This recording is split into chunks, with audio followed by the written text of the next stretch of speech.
Let's talk about the lighting techniques in this film.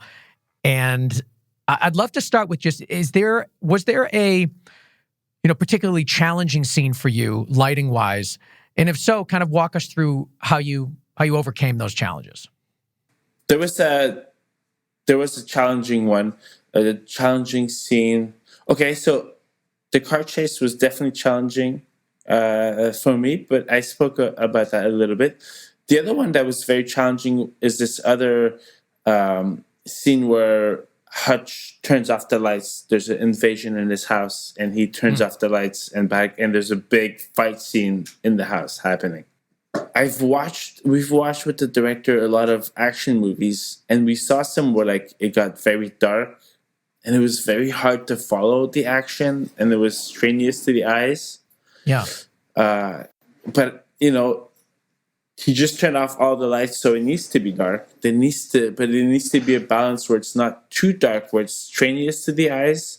So that one was very hard for me to figure out. How do I make it feel like there is no lighting, or it's just ambient light from when your iris opens up and your eye pupils open up and you see more in the darkness. So I wanted to have that feeling without ever feeling any sources or, feeling that there's it's only maybe lighting coming from outside the streets. So that was very tricky, but it was just, okay, let's do, one shot at a time, soft. Because the house was built on the stage, I had a gigantic 20 by 40 overhead instead of ceilings, and I could bounce light into it. So it already had this very soft ambience everywhere. And then I could just, accentuate let me get more lighting on his face so everything else can fall a bit darker, but there's always information so that the audience knows where we are and we're not confused. But it was tricky to figure out that white balance and then to keep that balance from shot to shot, It was very tricky. Let me stop you there for just a second. You mentioned you had the would you say 20 by 40? Is that what you said? Yeah. Above the house? Okay. So you're building the house on the stage, you get the 20 by 40. Is that essentially a large bounce card that you're kind of lighting from the ground? Is that what that is? Or is Correct. that? Yes. Okay.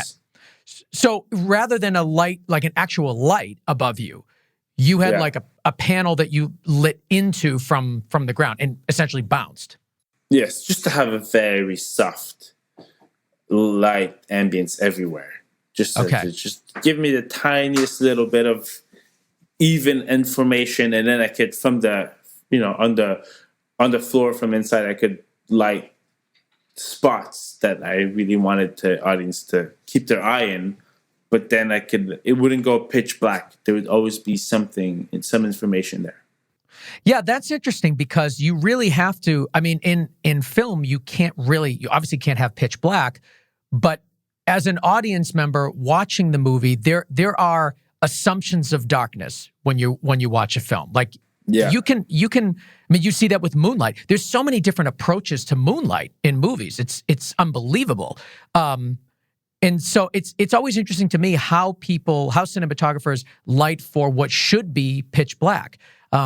It's an interesting challenge because you kind of have to know what you're looking at, but it can't be too bright. And you're working with such a high ISO as well. So you're sort of, you have a very thin needle to kind of stay on.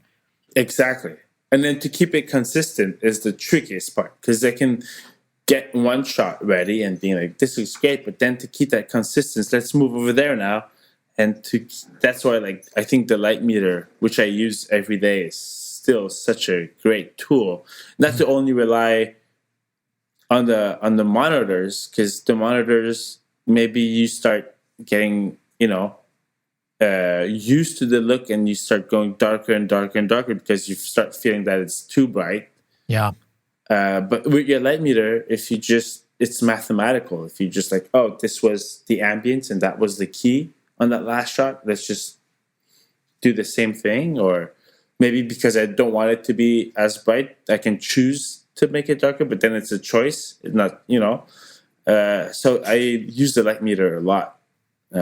I'm hearing a lot of guests talk about that, really relying on light meters. It's encouraging. I like it. I've personally never really used one for really no particular reason. Mostly because I don't shoot very much, but also I don't really know how to use it that well. So I mean, for me personally, it's not something that I use all the time. If I was working on a feature or something and responsible for filming it, I certainly would. But it's cool to see that people are kind of going back to those original tools of filmmaking and employing them once again, and not just relying on the monitors. Because you're right, you can kind of get used to it. Yeah, you could get used to it, and then you start changing it, and then start messing with it. So for me, Light Meter is a simple way of keeping track.